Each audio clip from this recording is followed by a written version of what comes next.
de los distintos países. Pero, ¿qué les parece si vamos de una vez con Víctor Jiménez? Él es biólogo molecular del Instituto Nacional de Salud, está en directo desde Lima. Señor Jiménez, le doy la más cordial bienvenida a estas pantallas de DNews y analicemos juntos esta noticia que ya nos preocupa simplemente por tener el nombre detrás, COVID-19 y esta nueva variante. Bienvenido. ¿Cómo está? Muy buenos días. Muchas gracias por la invitación. Sí, efectivamente, aquí desde Lima, desde el Instituto Nacional de Salud, el equipo de vigilancia genómica se encuentra constantemente analizando muestras a nivel genómico para detectar la circulación de esta nueva variante acuñada como ERIS por la Organización Mundial de la Salud. Claro, señor Jiménez, hay que preocuparse como al principio del COVID, cuando no sabíamos, era algo muy incierto. Claramente siempre hay que tomar las medidas de precaución debidas, pero en este momento ya estamos con el tema de la pandemia un poco controlada. ¿Cómo está el nivel de alarma en torno a esta nueva variante? Bueno, todos hemos sido testigos de cómo han ido apareciendo diferentes formas de este virus, de SARS-CoV-2. Las variantes iniciales, alfa, beta, lambda, gamma, en Colombia, por ejemplo, la variante mu o miu, que ha circulado, previas a delta y finalmente Omicron. Sí. Omicron es, digamos, la variante más general, más difundida desde hace ya bastantes meses. Precisamente con Omicron, la OMS dio fin a la pandemia, pero esto nunca quiso decir que COVID-19, la enfermedad causada por SARS-CoV-2, iba a desaparecer de la humanidad.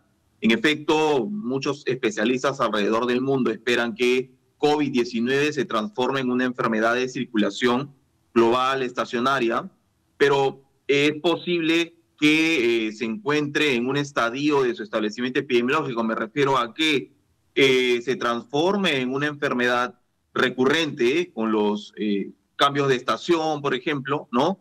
Y que forma parte de la evolución natural del virus. Así como han surgido estas variantes anteriores, el virus seguirá evolucionando muy probablemente hacia formas cada vez más infecciosas y menos letales, por ejemplo, como podría ser el virus de la influenza asociados a la gripe, por ejemplo. Pero eso es lo que aún no está totalmente claro, ¿no?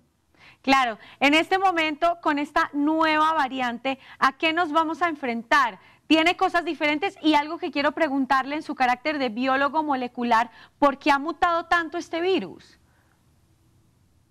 Esa es la pregunta del millón, pero la biología molecular, la sistemática evolutiva y disciplinas afines han estudiado las causas de esta mutación, principalmente lo que sucedió desde la primera versión del virus en el año 2020, es que poco a poco ha ido cambiando para hacerse más efectivo en ingresar a nuestras células humanas a través, por ejemplo, del tracto respiratorio.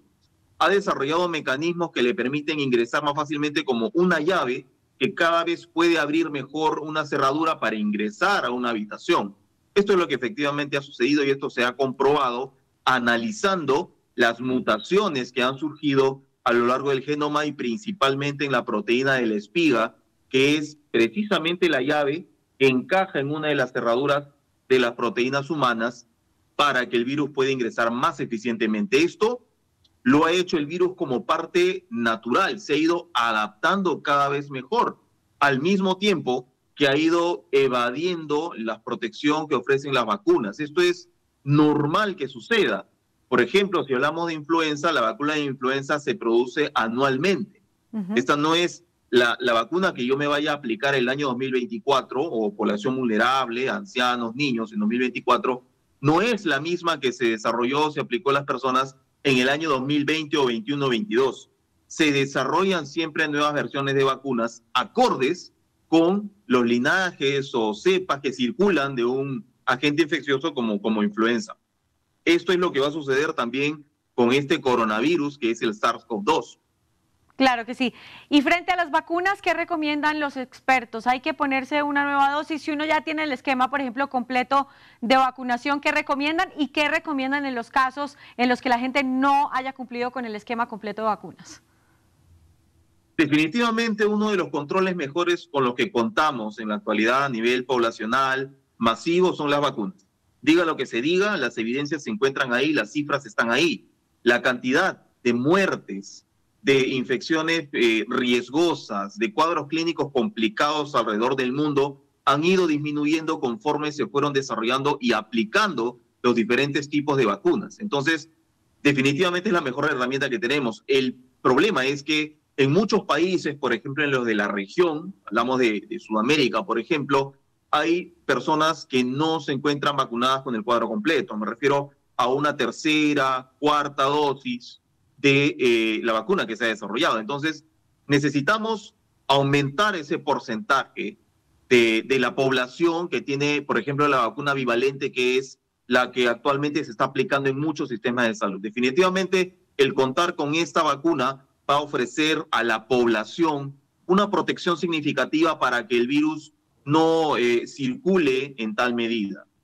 Claro que sí. Aparte del tema de las vacunas, ¿usted cree que van a volver las mascarillas, los barbijos, los tapabocas? Bueno, es que esas condiciones de protección ya deben quedar para la sociedad. Cuando nosotros tenemos un cuadro respiratorio, es apropiado para proteger al resto, cubrirnos con una mascarilla, con un barbijo, por ejemplo, una mascarilla quirúrgica, que es la más sencilla. También podemos usar una KN95, que ya todos las conocemos. Esto para evitar diseminar el virus y limitar de alguna forma la ronda de contagios. O sea, eso es un hábito que ya debería quedar para todas las personas que presenten un cuadro respiratorio. Bueno, pues muchísimas gracias, señor Víctor Jiménez, biólogo molecular del Instituto Nacional de Salud, en directo desde Lima, por haber estado con nosotros aquí con esta valiosa información. Y ya saben todos, el barbijo presente y el esquema de vacunación. Gracias. Gracias a usted.